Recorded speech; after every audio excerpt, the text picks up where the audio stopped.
Le monde entier et l'Égypte a connu le bénévolat depuis plusieurs siècles à travers un patrimoine cumulatif basé sur la valeur de la bonté. L'action caritative a vu le jour dès l'Antiquité à travers les pharaons. Une des éthiques des pharaons est que les possessions n'ont de valeur que dans la mesure où l'on en use pour soulager la misère d'autrui. Ces lignes du livre de l'enseignement d'André Shenshonki illustrent cela. Si un bien vient à t'appartenir, donne-en une partie à Dieu, c'est-à-dire aux pauvres. Celui qui aime son prochain trouve toujours des parents autour de lui. Dieu permet d'acquérir la richesse pour faire du bien. Celui qui donne à manger aux pauvres, Dieu le reçoit dans sa miséricorde infinie. En ce qui concerne les actions caritatives, toutes les religions divines l'élogent à la même enseigne. Le judaïsme, le christianisme et l'islam confirment le devoir et l'obligation où se trouve l'être humain vis-à-vis du Créateur. En ce qui concerne le bénévolat, auquel est donné le nom de dîme chez les juifs et les chrétiens, et de zakat chez les musulmans, les textes religieux confirment cela. Ceci est clair dans le Torah, D'été 15, versets 7 et 8. S'il y a chez toi quelque indigent d'entre tes frères, dans l'une de tes portes, au pays que l'Éternel ton Dieu te donne, tu n'endurciras pas ton cœur, et tu ne fermeras point ta main devant ton frère indigent. Mais tu lui ouvriras ta main, et tu lui prêteras de quoi pourvoir à ses besoins. De même, dans la Bible, plusieurs textes y font allusion, mais celle qui illustre cela le plus demeure le verset 3:10 de Malachie qui dit « Qu'on verse intégralement les dîmes au trésor du temple, qu'il y ait de quoi manger dans ma maison. Faites l'expérience, dit le Seigneur des armées. Voyez si, à votre intention, je n'ouvrirai pas les écluses du ciel, et si je ne répands pas dans ma bénédiction au-delà du nécessaire. » Nous trouvons les mêmes incitations et les mêmes initiatives dans la religion islamique. En effet, les textes coraniques proposent des versets qui poussent les croyants à multiplier leurs donations comme dans Surat al-Baqarah. Et accomplissez la salat et acquittez la zakat, et tout ce que vous avancez de bien pour vous-même, vous le retrouverez auprès d'Allah, car Allah voit parfaitement ce que vous faites. Devant Dieu, l'importance de ces actions est très grande et sans limite. Pour les juifs et les chrétiens, payer la dîme sous-entend prêter à Dieu. Pour les musulmans, s'acquitter du zakat, c'est se conformer aux exigences de l'un des 5 piliers de l'islam. Ajoutons que dans les textes religieux, la zakat est mentionnée en tandem avec la prière. Quand le caritatif au nom du religieux ne s'exprime pas ou ne peut s'exprimer pour des raisons diverses, le social demeure la vocation importante des associations du pays. Ce social s'occupe de l'enfance, des orphelins, de la famille, des chômeurs et des handicapés.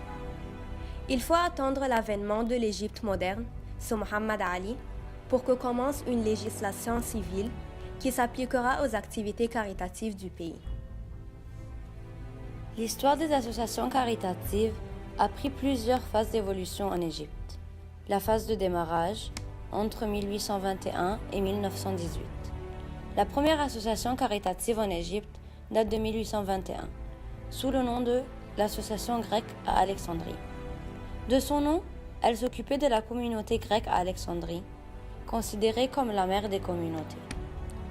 Les données renseignantes sur cette communauté sont très incomplètes. Le premier dénombrement officiel était en 1897, qui donne pour Alexandrie le nombre de 15 182 Grecs. Or, au début, cette association avait une forme informelle. Quelques Grecs ont construit une école et un hôpital dans le monastère de Saint-Sava, et donc c'était la première forme de l'association. La communauté a même mis en place un tramway pour le transport des lycéens grecs à Alexandrie. Ensuite, plusieurs autres associations culturelles ont été créées, comme l'association géographique en 1875. Il y avait aussi d'autres associations d'origine religieuse, comme l'association caritative islamique créée en 1878 et l'association caritative catholique au Caire créée en 1881. La période entre 1919 et 1936 est marquée par la phase de l'accroissement des associations caritatives en Égypte. Suite à la révolution égyptienne de 1919, Saad Zarloul, le dirigeant de cette dernière, a noté une dégradation de la langue arabe au sein de la population égyptienne, ce qui l'a poussé à créer des associations caritatives éducatives et culturelles pour que la langue égyptienne retrouve sa valeur. Dans cette lignée, il rejoint l'organisation Al-Manar Fondation pour la musique arabe, qui regroupait des chouours de El-Azhar et des écrivains dont le but était de propager l'éducation en Égypte et de construire une université égyptienne, ce qui aboutit au projet de l'Université du Caire en 1907.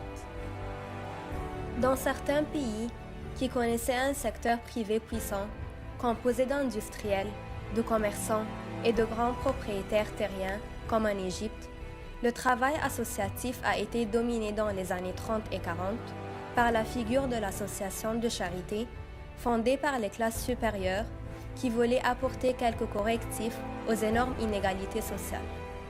Il est possible de dire qu'en Égypte, l'activité caritative est surtout dominée par les associations religieuses, musulmanes ou chrétiennes.